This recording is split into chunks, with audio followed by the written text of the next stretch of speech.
According to the FBI, elder abuse is an issue that affects at least 10% of older Americans annually.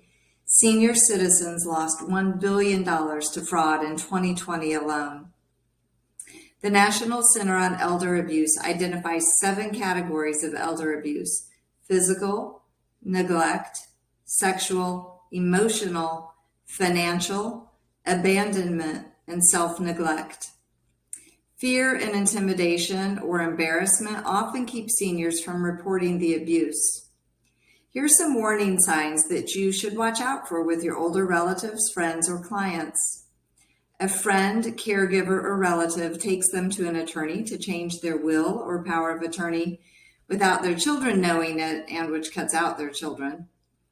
They want to make changes in beneficiary designations on financial accounts, leaving their assets to people who are new in their life rather than their children or close family members. Changes in bank or brokerage account titles to include others as joint owners or signers on the accounts. Increased ATM use for cash withdrawals.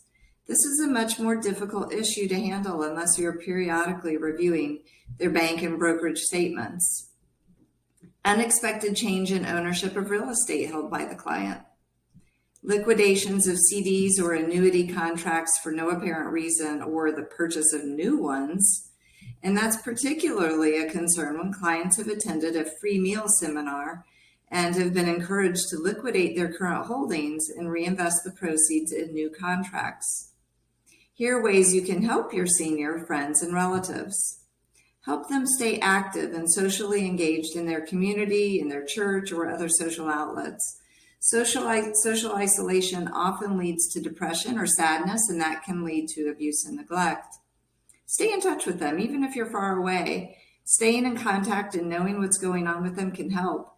If there's a home caregiver, make sure you've vetted them and are keeping up with the goings on from day to day. Provide breaks for caregivers, especially if they're other family members. It can be an exhausting job, and frequent breaks to de-stress can prevent potentially someone intentionally or unintentionally committing elder abuse. Look for physical changes. Do they have new bruises, scrapes, cuts? Look at their hygiene. Has that changed? If you see something is off, look into it. And pay attention to emotional changes. Are they more anxious, depressed, angry? If so, talk to them and try to find out what's going on. Monitor their house guests, especially be mindful if someone starts to move into the property. You don't want anyone with a past violent or financial criminal history living with them. And then manage their money for them so you can watch for unusual activity in their accounts or spending habits.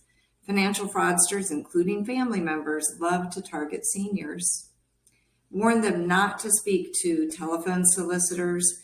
Don't answer unexpected emails. Be mindful of who calls and who shows up at the door. This includes people pretending to be long-lost family members who are overseas and need financial help, or who want to move in with the senior to help care for them in their home. Remind them to reach out to you if anyone calls, emails, writes, or shows up at the door asking for something, because it's likely a scam, and remind them to always let you know if they feel threatened or scared. And then finally, contact the authorities. Your gut intuition is usually right. If you suspect something is going on, check with friends or neighbors, or contact the County Adult Protective Services to report your concerns. I'm Sue Hunt with Susan Hunt Law. Please let us know if we can help you.